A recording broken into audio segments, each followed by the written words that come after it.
We are Family TSRC Team រូបតែរំវណ្ណៈគ្រួសារមកបំបែកស្នេហាយើងឲ្យប្រថ្លៃរូបតែបងប្រុសគេស្អប់ទីទឹកលុយមករាំងរីស្នេហ៍អូននឹងបងគេឃើញទឹកលុយធំជាងទឹកចិត្តឬសាអូនតែងឌីបងក្រ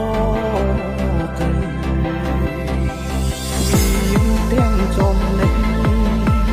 មានទ្រព្យធននួយតែអាចឲ្យរូបស្រី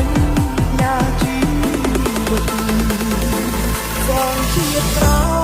យហើយបានជួបសូមការជាអ្នកមានដូច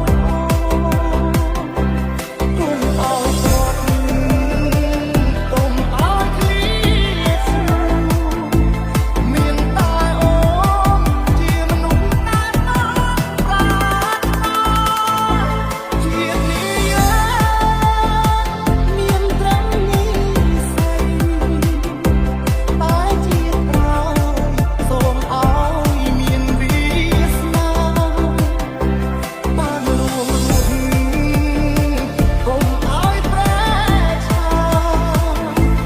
ពុះរងចាំយូរយ៉ាងណាក៏បានសុខ